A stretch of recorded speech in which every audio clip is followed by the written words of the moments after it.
Baruch Hashem, you're a bad Jew. Shalom.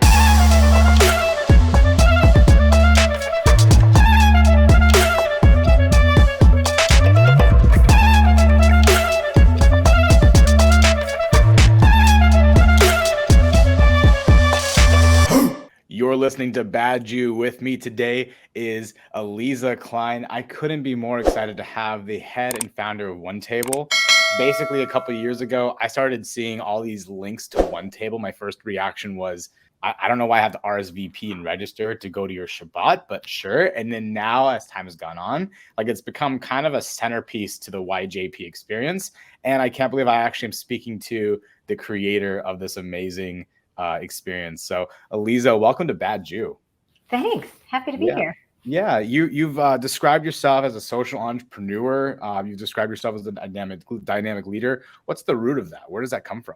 I understand more and more of myself that I am somebody who immediately upon learning anything or seeing something or experiencing something, my first instinct is to say like, oh, what if we did it this way? Could we make it better? Could we wait in line less long? Could the flavor be better? Like I have this way of thinking, comes off in just about every facet of my life. And I actually have to coach myself and remind myself to take a breath, see the beauty in things also, give space for other people. But, I love problem solving. And throughout my life, if I've come into an experience that was a little bit meh, but could have been better, my inclination, my instinct is almost always to say like, well, what if we tried it this way? And not everybody's positively responsive to that. So that's how I can quickly determine who are my partners to help actually make change. I love that. I think that's very humble. I think that's very self-aware. And I really respect that kind of leadership as a fellow entrepreneur. And I really love what OneTable is doing. As all the fans of Bad Jew know, the way this podcast starts is we do the Bad Jew challenge. And that is tell your life story in 4 minutes. Are you feeling ready, Aliza? I'm feeling ready. I mean, I feel like I have a little bit more of my life than that I have to pack in, but I can do it. I think. All right. Well, let's see what you got and go. Okay. Born in New York City in Mount Sinai, like all of us, we're all born at Sinai. My father is a pulpit rabbi. My mother was a dancer and an arts administrator. And so between the two of them, their careers led us to Philadelphia, Colorado, Louisiana, but primarily I grew up in the Rocky Mountains and Colorado Springs, looking at Pikes Peak out my window, loving the grandeur of the environment, feeling like a tremendous minority in terms of being a Jewish family. We were 0.3% of the population and very prominent ones at that. So my experience was very much through the lens of being this rabbinic family. But because my mother was a dancer, it meant our house was always filled also with choreographers and dancers and artists from all over the world, especially from the coasts, who would come into our home, and we were the hosts. So my expression of who I am as a person, in great part, comes from welcoming all kinds of people into our actual home. And my role as the middle child of three, very clear in terms of I set the table oftentimes. I would put on costumes and entertain the guests. But it was a big part of who I was. I sought out other opportunities to find connections, community, growth in youth group in Denver, to college in St. Louis at Washington University, where I realized that being a Jew was not unique. Being one who gave a shit was unique. And that kind of put me on a whole new path of like, how come other people don't give? And why would they? And what's the difference? And that kind of curiosity really led me through spending time in Israel back and forth to meet people with different experiences. My first job out of college was as the public policy fellow at International Hillel, which means I got to live in Washington, D.C. I got to be exposed to all kinds of interesting people who really cared about social change issues and were approaching that through a Jewish lens. That was totally energizing and inspiring to me. I especially got introduced to a number of women who were 20 or 30 years my senior, who I was so impressed by and wanted to emulate. And that kind of put me on a path. My first job offer came in that same year to be the director of a national program. I was 22. I didn't know anything. And one of my mentors said, young women don't always get that opportunity to be the director of something, let alone when they're at this stage. I think you should say yes. So I basically worked 2 jobs initially, my fellowship at Hillel and this job running a national program. And I just kept taking leaps ever since then. I always seek out things that don't exist yet. And so I have been able to work at or lead a series of startups from the Jerusalem Open House, which is a LGBTQ community center in Jerusalem, to the Arava Institute for Environmental Studies, which brought together Palestinians, Israelis, Jordanians, Americans to focus on the environmental collaboration, eventually to start a mikveh. Am I time? No, you're great. Oh, I'm all right. To go to eventually to actually create a mikveh, which is a immersive bath combined with a healing center and an art center and an education center, to say, like, can we take the most hidden, mysterious Jewish ritual and make it the most accessible, radically accessible? That continued to shape my life. And now I'm like, well, let's do that for Shabbat. And here I am. Oh, along the way, I got married to this extraordinary man named Bradley Salmson. I have 3 beautiful girls. I live very close to my siblings and to my parents even now. And tonight I am hosting about 9 of them for Shabbat dinner. Wow. Incredible. You're kind of a big deal, aren't you? And you made it, just by the way, like you used those 4 minutes so economically, so well. We've had people come on and like they literally say one sentence about their life. And I'm like, what do I do with that? No, you gave everything. And that like your resume is so impressive. And I also love that you met this amazing guy named Bradley and you have this amazing family. Because that's kind of my goal. I actually resonate that because I really want to have my own children one day. I want to have 3 children. So I really envy the number of children that you have. And I love that. That's amazing. I will tell you that one of the reasons I married him, there were a couple of reasons, which I'm happy to go into great length for you at any point. But I will also say that he did host my siblings and me for Shabbat dinner. And I'm always the host. And I got to be a host, I guess, at his house. And he did it really well. I'm like, okay, that's good. Oh, I love that. And I gotta imagine as well, by the way, I'm kind of realizing, like, with everything that you've described in your previous experiences between the organizations, but then also your personal, feats, like, again, like having a family and meeting this amazing husband. I gotta imagine that's partly where you came up with the core values of what OneTable stands for here. It's joy, welcoming, and elevation. Is that what you would say Bradley has kind of introduced to you in a lot of ways? He would so love me to say yes. But it's no. Look, I think to pull back the curtain, and yes, I mean, I think that he lives those very much with me. And it's bringing Judaism as a source of joy for our children and our family, really an anchor. It's our love language also. So I think that absolutely. The values, interestingly, like when we first generated a list of 15, then for a few years we had 7, because 7 is a holy number. Shabbat's on the 7th day of the week. But it was actually very hard for people to remember, right? There's certain numbers that have become hard, and the core values are actually less helpful to an organizational culture if people can't summon them right away. So ultimately, we ended up taking that, like this list of, like this way, like 15 to 7 to then 3, to see if we could really sharpen our language and combine themes. So for example, one of them is elevation, which for the Hebrew, we say kedusha. So kedusha is usually holiness or specialness or separateness. Mm-hmm. And Shabbat is one of the reasons that it's so much a part of our heritage, is that it's considered sacred. It's set apart from the rest of time. But elevated, we think, is a more approachable, identifiable interpretation of the word kedusha. But inherent in that are 2 other core values that didn't make it to the top 3, but are absolutely part of the story. One is kavanah, and the other is keva. It's helpful that they're all with the same kuf. So kavanah means intention. Right. On Friday, I have the power to say Shabbat Shalom. I have, therefore, by doing that, I can light candles. I can make the ritual. I've just gone from it being a Friday night to being Erev Shabbat, right? That's by my power and by my intentionality. Otherwise, it's just a day. The pool of water I mentioned before is just a pool of water, unless my intention is that it has become a mikveh, which is a place for that kind of spiritual transition. Right. And keva, it means kind of a regularity or practice or habit. So some people have a practice of yoga, for example, or they run on a regular basis, or I'm a vegetarian, right? That's their keva. And in Jewish life, keva is like, well, I'm praying certain 3 times a day, and I follow these certain order. And so the fact that Shabbat happens every Friday, and that you want to build this into a practice. So keva, kavanah, and kedusha, we folded it all into elevation. So it's a great long story behind each of those values. And it's funny because I was just describing keva as in keeping Shabbat on a routine. To me, It's funny. I would never before this interview think of Keva as maintained for Shabbat. I would Mm. actually always think of Shabbat as the thing that breaks Keva, as in Mm. like my Keva. When I'm thinking of that routine in my life, I go to I exercise 4 days a week. Mondays and Thursdays I am running 2 miles, and then on Tuesdays and Wednesdays I am doing exercises like weightlifting and leg day, Right, which right. is the worst. But we got to do these things, right? You can Yeah, relate.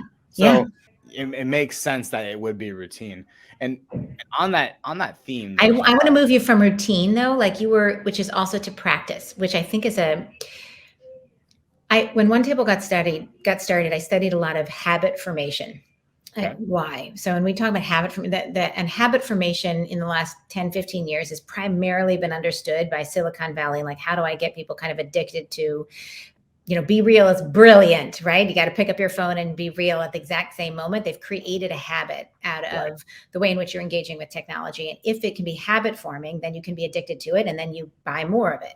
That's like the dark side of habit formation, right? The positive side of habit formation, right? Is you're like, some people are going like couch to 5K before they can run anywhere near what you are, right? So like they start to build, that's a positive form of habit formation. Okay, well, I'm going to start by walking every day. And then I'm doing this, like, and how to, like, my habit is to take the stairs and not like, if I'm going to the elevator, if there's an elevator or stairs, I take the stairs. That's my habit. I get more steps in. It's better for me. It makes me feel good, whatever, right? The habit formation, and I can be a struggle because if something becomes super habitual, then it might become mindless instead of mindful, right? So like I brush my teeth at the exact same time every day. That's my habit. Am I always thinking about getting into the crevices? No, my mind is usually wandering. So if I want with a ritual, like Shabbat or any Jewish ritual or any religious ritual, I have to have the kavanah part. Otherwise, it actually doesn't count. Maimonides actually teaches this, right? Like he's a rabbi that I think of in terms of order. Translated he took 613 commandments and connected those back with the Torah portions so that you can see the sources in each one. It's very kind of regimented. And he is the same guy who said, if you don't bring kavanah to these certain rituals, it's as though you haven't done it, right? Can't be a mindless act. That's why I said before, I'm going to make Shabbat. And we use that language.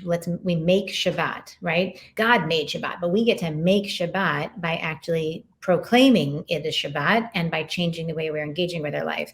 So, but it's easier to do this if it becomes routine, if it becomes something that's built in to my habit. So I think there's a really fascinating tension between habit and kavanah. And that's, I think, where religious ritual fits in, right? It's ritual by definition is something that we do ritually, right? And also intentionally so that we get the transformative power of it. Right. I want to backtrack. I have so many questions based off what you just said, by the way. So it's going to be so hard for me to like go back and remember everything here. First thing is you said make Shabbat. Is that, first of all, is that a OneTable expression? No. Or that's like Jew speak, that's Jew right? speak. Like it's like traditional Jew speak, and as opposed to, so I think some of it. So there's the Hebrew word la'asot is translated as to make or to do. Like, and we say, for example, na'aseh v'nishma, I'll do it and then I'll understand it, which means like when we're like, just start eating in a way that is mindful in terms of how you're expressing your awareness of Judaism through eating, like keeping kosher, right? So that's, for example, like you may not understand it, just do it. And then eventually you'll form an understanding that is meaningful and powerful. That's especially relevant to the rules that we have that are not logical, right? Like what we do and don't eat is not about logic. It is about other things and custom and just doing it, as opposed to like, don't steal. That's really logical. You should not, even if you don't understand it, you should not do it.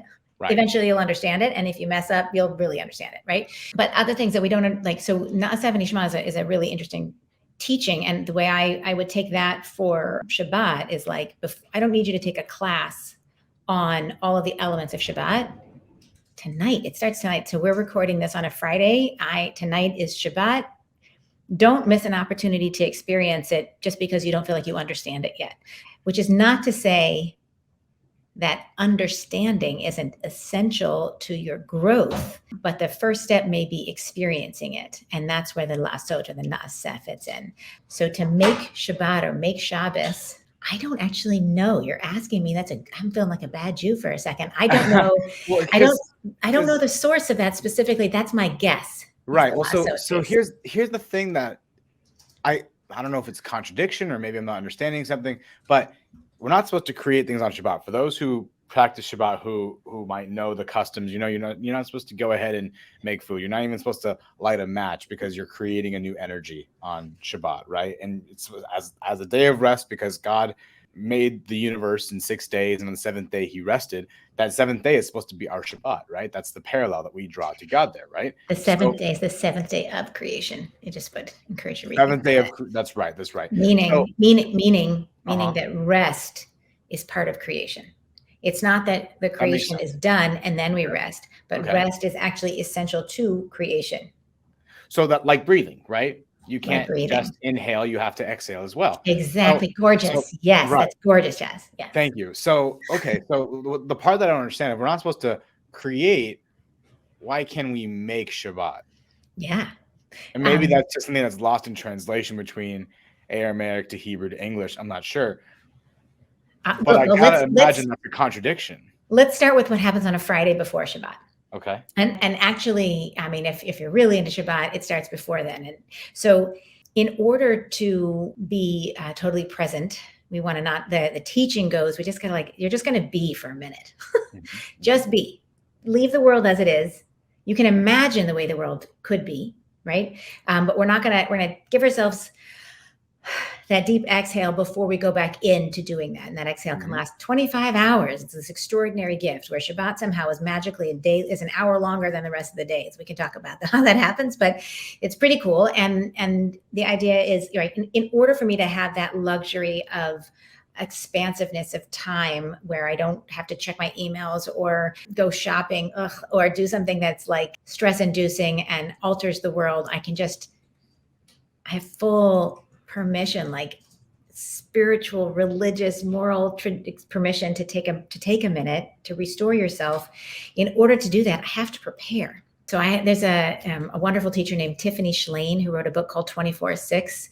She brings kind of a tech Shabbat approach. So she's not inspired by halakha. She's really inspired by the way she could actually engage with her family and friends and even in touch with herself, with her body, if she was not on her phone. And she was she's a filmmaker and a tech person. So she started thinking like, oh my God, on Shabbat, I can do this tech Shabbat. I can cut it off, and becomes a ritual, becomes an intentionality of it. But that means she needs to be prepared. So she has to let people know in advance, hey, let's meet up at 2:00 at the park.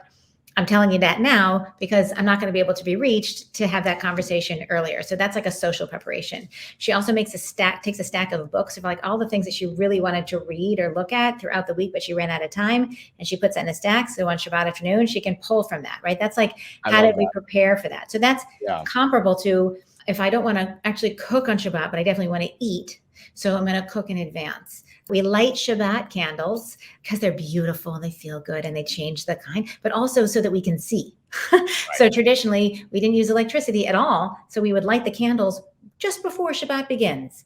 Right. So that we have light throughout the time. And so all of those are additional kind of lead up to the rituals, which in fact, some of them are rituals themselves, which help us get to that elevated stage where we can actually be present. So there's very active, right? It is a lot of making. Fascinating.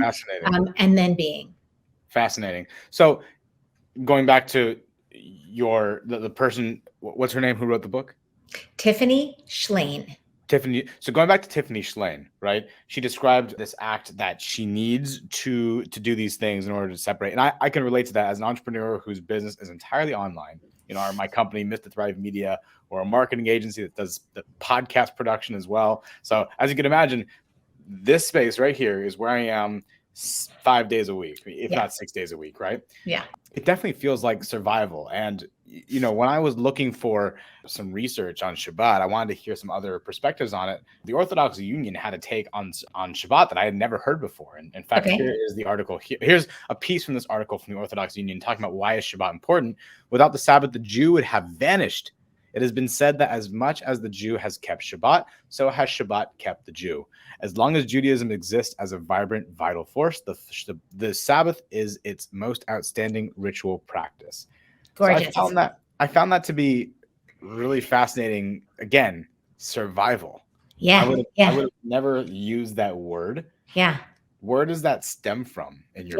So I would say a couple different things, and also they're pulling from this quote by Achad Ha'am, who was that's his nom de plume. He was a poet and writer, an early Zionist thinker, and I have also seen it translated as more than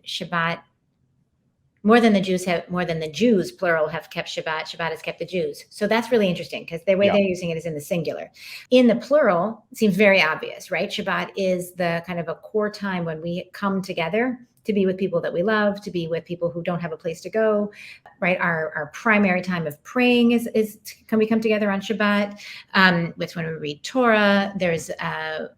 And there's a very long tradition around Su'udah, like a festive meal to start Shabbat in the afternoon. At the end, right, we're like, how many festive meals can we shove into a 25-hour period? At least 3. And so there is a real focus on community in terms of the celebration of Shabbat. So one way that you could talk about the survival is that we actually need to be in relationship with each other. And Shabbat provides that reminder, like, oh my God, right. Shabbat Shalom. Right. And I will tell you a beautiful story, which was written by Anita Diamant, who wrote The Red Tent, which is a best-selling novel that takes apart the story of Dinah, a daughter of Jacob Yaakov, but she writes a different story. Her husband had converted to Judaism, and they were very intentional about their home Jewish life. And every Shabbat, they would light the candles and they would kiss each other and say Shabbat Shalom, no matter what. Now they've been married for almost 40 years. Not every week and not every moment is easy peasy. But the ritual was we light the candles, we kiss each other, and we say Shabbat Shalom. I love that. So there's an intimacy built in. So we're actually instructed to have sex on Shabbat. So there's a literal part, of survivalism that happens. It's an elevated joy. And for the sake of joy, by the way, not just procreation, which that's one of the things that's unique to Judaism. So in this case, there's the joy, there's the connection, there's intimacy. Wait, sorry, I'm caught up on that. That's actually breaking something that I've always had a preconceived notion about. You're saying that the Torah is encouraging Jews in that moment to have sex just for pleasure, not necessarily for procreation? Correct. Oneg.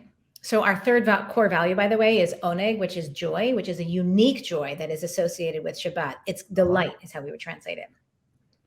In all its forms, my friend. That's part of the reason we drink wine, because we alter our state of mind because it's Shabbat, right? Yeah. It's expansive. Like if you're going to microdose, Shabbat is the time to do it. Like that's the invitation. So it's about, it's an altered state. It's joyful. It's elevated in all the ways. I've never heard that before. I've always only heard from the Jewish perspective that sex should only be for procreation. No. That just changed. I don't know any other faith. I don't know any other monotheistic religion that says that that sex can be for pleasure. So, wow. Okay. And yes, you could do a whole badge on this one, which I strongly encourage you to do. I do want to do an episode on the Jewish perspective of sex. That's a question that's written down for sure. Definitely. There's, the obviously the most of the teachings about sexuality are heteronormative in certainly traditional Jewish sources. And there's a lot about the requirement of the man also to pleasure the woman. Oh, there's some really good stuff in there. There's some good stuff in there. Good. Yeah. That's how it could be. Yeah. And definitely on Shabbat. On Shabbat. That's a joke. Okay. It's like a double mitzvah. Get it? It's like a mitzvah of, and then you get double. All right. We're into twofers. Okay. But then there's more. So then becomes like the psychosocial need for rest. So there is also, if you study behavioral economics, I love all this stuff, I love it because it all keeps coming back, right? So whether it's habit formation or behavior economics or psychology or intimacy or sex studies, we haven't even gotten to the theology piece here. So if you study behavioral economics, the concept of ego depletion can tie right back into Shabbat. So basically the idea is I wake up in the morning, I have well rested, I make wise decisions. I eat pretty healthily for breakfast, I maybe even exercise or run, clear-headed as the day goes on, and I get fatigued. My thinking is less clear. And if I'm going to have a bowl of ice cream, it's probably going to be after 10 p.m. Right? Because our ego is depleted. Every time we have to make a decision, our ego gets depleted a little bit more, and it's exhausting. And then by the end of the week, can you just imagine how we are? If we didn't have Shabbat to build that in as a structure, we might not literally have the strength, the sechel, the brains, the clarity to begin again and be a good person and engage in the world. So it's actually the need for rest is profound, and most of our culture does not focus around rest, right? You mentioned that you work in media. Media is 24/7, right? You're taking a break, but media is not. No. So it's very hard. It's countercultural to create that space. So the countercultural thing also helps for Jewish survival because it makes us separate, different. It's an opportunity to find your other people who have also said, I'm stopping, and I'm stopping now. Why am I stopping on Friday? Because it's Yom Shishi, and Yom Shishi leads into Shabbat, and that's how my people make that break. So there's a lot of reasons that you can unpack that beautiful and very kind of intense quote from the OU. Amazing. Thank you for dissecting that. And I think that it was a very powerful statement that when I read it, it just was really changing. But speaking of powerful statements, though, you actually said something at the very beginning of this podcast that I wanted to address here. And that is, you had described Shabbat as radical. Yeah. Why is it radical? I don't understand that concept, because if in my mind, if something's radical, it means that it breaks patterns. It's not something that people do normally, and that there are a lot of Jews that do it normally. There are, in fact, not a lot of Jews that do it normally. Okay. there are a lot of. Well, it depends on when you say a lot. Let's talk about what a lot means, right? Okay, so. Fair. I mean, I think that you are getting there yourself. Like, for Jews who have grown up within a halachic system, it is not radical. It is how they live. It is a natural extension of who they live. But they may still define it as radical because they understand if they're actually elevating and getting there to the liturgical pieces about Shabbat, the time apart, the radicalness of rest, of actually not engaging in the world. We are, you asked me at the beginning what makes me an entrepreneur, and I talked about my desire to fix things, right? Like, that is a very strong desire that I have to say, hold off on that for today. And by the way, when I'm struggling with something on a Friday at work and I don't resolve it on Monday, my solution is much better. It's always better because I have had time to think about it and break that. That is radical. Right? There is pressure for us to engage all the time, to perform all the time, to produce all of the time.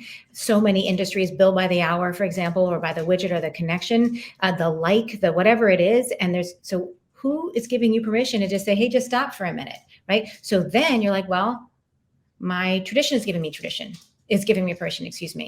or my community is giving me permission, which may mean that I have to choose a community of people who are also taking a break, because it's very hard to do this all by yourself. Right? And then you're thinking, well, if it's in my tradition, is it in my God giving me permission? Why is God giving me permission to do that? Like, the world's a mess, and it's on me to make the world better. That's one of the commandments. I got to get engaged in the world. And now you're saying, no, take a break from the world. This is extremely radical. And I think I go back and forth between thinking about that it's hard, because it is, and wanting to erase that narrative, because my business and I think my life's work is about providing more entry points. So it may be that, you're far from doing a 25-hour Shabbat practice that looks like a customary Orthodox practice, but in fact is deeply meaningful to you and quite radical, because it's such a shift. We talked about Kedusha before. Kedusha means separate, holy, right? So how are you making the time separate? It's really easy to go through the world in a mindless way. It is much harder to be mindful. And Shabbat is like, try to be mindful for 25 hours. Okay, try for 25 minutes. Okay, try for 25 seconds, right? And then you made it 25 seconds. Awesome. Take a deep breath and then try again. And then, see how much of that time you can actually be focusing on people you love, on the food you just tasted, on the blessings or the prayers you just recited or are reciting, the walk you're taking, the way the sky looks like, and then what are the benefits of that? I mean, it's pretty intense, but that's radical. Once again, you're shifting my perspectives on how I've used bots. as a matter of fact, this is where the Orthodox Union would actually agree with you more than me. In my previous experiences with Shabbat, I grew up with Shabbat as a familial thing, and now, I sometimes plans come up that I don't practice Shabbat, of course, the halachic way, but I will tell myself that, yeah, I'm giving myself a sense of Shabbat by doing this activity Friday night. In those 25 hours, I do make it a point not to do anything work related. If I receive any work emails Friday night to Saturday night, I am intentionally not looking at them. I'm not even going to open the email to check it out. I'm just not going to even acknowledge that they're there, because I am taking a sense of Shabbat by not addressing it. But the Orthodox Union more so parallels with what you're describing here in this quote. This is later on in the same article that they talked about here. Many of us who hold onto this simple notion, we feel that the Sabbath was given as a day of rest for the weary worker, but this notion would imply that if we do not feel particularly tired, there is no need to keep Shabbat at all. I'm the weary worker, by the way. In fact, all too many of us use this as an excuse not to keep Shabbat.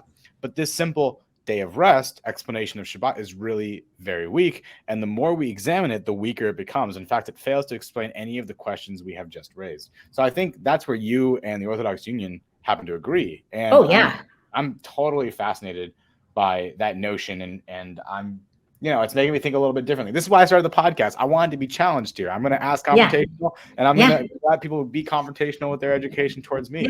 So that's actually, I think you really just inspired me to have a deeper sense of Shabbat. I hope so. Yeah. I mean, the other thing that's super cool, Chaz, is that Shabbat happens every 7 days, no matter what. And no matter what. Mm-hmm. And, when you were a kid, you played hide and seek, you might've said, "Ready or not, here I come," right? Like you count down. Shabbat is Passover comes once, all these holidays. We, in every other aspect of our lives in 2023, we tend to control time. Right. I don't watch things. I watch TV when it's the right time for me, maybe when I'm on the subway, right? I'm in total control of when I am consuming different things. What people work from their bed. I mean, it's just a very different thing than it used to be. But yet when it comes to Shabbat and other Jewish holidays, we yield to this lunar/solar calendar that we have. And some of us work till late on Fridays and we're like, "Ooh, that makes it harder. How am I going to do it? I need to be really thoughtful." If you live in a really deeply, heavily populated Jewish community, which there are pockets of in the US and certainly throughout the world, and of course in Israel, then everybody's like, "Hey, Shabbat Shalom," and everybody ends early on Friday, and it creates systems around making this easier for us. But most of us don't live that way. And so there is this choice point all the time, right? Okay, here's the choice I'm going to make. And I think the most Jewish thing you could possibly do, is make that choice, is make the choice, be thoughtful about it. Not "Oh my God, it's Friday." In OneTable's business, I said before, the behavioral, studying habit formation. So there's a professor from Stanford named BJ Fogg, and he created a formula that then shows up in other people's books, which is B, behavior, equals MAT. B is behavior equals motivation plus ability plus trigger, right? So motivation, the motivation for Shabbat can be any of the things we just said. I'm exhausted. That's perfectly legit. I really miss people that I love. Also legit. I want to be in community. Also legit. It feels good. It tastes good. Sex, all of those things, right? Really good motivations for Shabbat. I'm celebrating my nephew's birthday tonight. We're calling it Shaboti because his name is Bodhi, right? So I can't wait. I'm highly motivated, right? That's so cute. So then what's the ability, right? So this is where you're just, right? You can get stuck. Well, do I have the ability? Well, what do you need in order to be able to make Shabbat? And what's the list there? So we could say, well, oh, were you asking me? I mean, you can answer. Definitely. I have data, but I'd love to hear from you. I would imagine you need a table. You would need the wine. You need the challah or any kind of bread. You need a cover for the bread. So it could be a napkin or it could be a specific cloth retrofitted for challah, candles, candlesticks, and at yourself and your presence. Those are great. So that's those are good. And I would think those are all tools and clay kodesh, like ritual items that can Right. make it beautiful. When you keep a Jewish ritual, there's a admonition to beautify the commandment. It's called hidur mitzvah, hidur from hadar, from beauty and great. So Okay. that's why we have like nice candlesticks and a nice, so you put your wine in a pretty cup and you have a pretty cover for your challah, and challah itself is beautiful, right? Like, why does the bread have to be beautiful? Because of hidur mitzvah, because it makes it more beautiful, it tastes better that way. But really, the first thing you need to do is like remember that it's Friday and that this is an opportunity for Shabbat, right? You might need an invitation to someone else's home because you are by yourself. So that's a need. Or you might need other people to come and join you. So that's a need. It costs groceries to host people for dinner. So you actually may need financial support. You may not have a table, but you might have a picnic blanket or a backyard or a common room in your building or whatever. So that's an interesting thing, is like, what's my space? Some people would say you need a community in which to do this, so you're not by yourself. But I do think that, once we started to kind of understand what gets in the way. So you said most people do Shabbat, but in fact, most do not. Right? 80% of American Jews do Seder, but maybe 20% participate in Shabbat on a regular basis.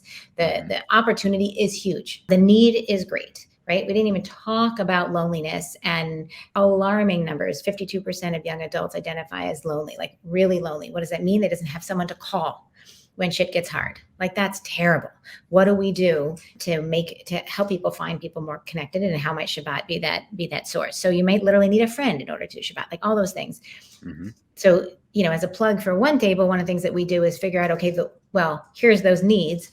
How do we address them? Here is a technology platform that works like Airbnb for Shabbat dinner. So you can have a host profile, guest profile, and actually get matched up. Here's nourishment credit, which is financial support to make it easier to actually either buy those pretty things that you talked about, or just groceries or prepared foods or a table, right? And then there's coaching. Like, I don't remember, how do I do this? Or how do I get the chicken hot and also serve the people, versus like, what are those blessings again? Right. So here's the blessings, there's audios and video recordings. We have a new campaign called How I Shabbat, with 5 different people showing the way they do candle lighting. They do hamotzi, for the blessing over the challah, or kiddush, the blessing over wine. So you can get like, ooh, how would I do it? I want to do it my way, but I also want to understand how other people are doing it. So there's modeling, there's a lot of different needs. And then we get to just, start and do it again. And the beautiful thing of every 7 days is that if you mess up, you have another do-over. Like, for the rest of your life, there's a do-over, like constant opportunities for do-over. So that's behavior equals motivation, ability. And the last one was T, which stands for trigger. Trigger is the reminder. Oh, right, it's Friday, right? Oh, right, Shabbat's coming. I have been doing Shabbat my entire life. My trigger is internalized, right? So on Monday or Tuesday, I'm like, who's going to come for dinner? How do I make sure people are invited? And I codify it and clarify it, right? Or I'm maybe not having any company this week. This is going to be a Shabbat. This is a pajama Shabbat, right? That's my intention, and I have it internalized. For OneTable, most of our users this is new. It's a new practice for them. So every single Tuesday, we send out a reminder. Shabbat's coming this Friday. Post your dinner by midnight tonight. And hundreds of people respond to that prompt every week, right? We do an average of about 600 dinners a week, and half of them get posted between Tuesday afternoon and Tuesday night when we send out the reminder, the trigger, right? Ideally, if OneTable is successful, more and more dinners would be posted way before Tuesday, or people don't even need OneTable at all, and they're still doing this practice because they've internalized the trigger. We know they're motivated. They now have the ability, and they've internalized the trigger, and now we have the behavior change. Amazing. Behavior equals motivation and ability and sorry, let me say trigger. No, I know. I said it funny. Aliza, that's amazing. What you're saying is that the behavior of Shabbat will always equal motivation times ability times trigger. And I think that's really just moving. What a huge mitzvah you've done for the world. What a huge mitzvah that you've brought to so many young Jewish professionals like myself here in America and even around the world, right? Well, we're slowly going around the world, but there have been, but we're almost at 200,000 people here in the US. So that's pretty exciting. Amazing. Yeah. That's 200,000 people that you've impacted. You gotta, if if I were the head of OneTable, I'd go home with the biggest ego. Like, yeah, I just did a mitzvah for 200,000 people. No, like no big deal. It's huge, Aliza. Seriously, many brachas to you and your amazing family with you and Bradley and your 3 daughters. And thank you for being on this podcast, and thank you for really just, you inspired me. I think this is just a really educational and enlightening conversation. So thank you again for being on this show. If My someone pleasure. wanted to get connected with OneTable, and if you wanted to, perhaps make that 200,000 to 300,000 or whatever the number is, what's the best way for people to reach out to you? Easiest to go to onetable.org. It's easy to spell, easy to find. We're also on social at OneTable Shabbat on Instagram. Those are the best ways to find us. And one of our field managers who are all over the country will respond right away and get to know you. Amazing. Aliza Kline, this has been a privilege. Shabbat Shalom. Shalom.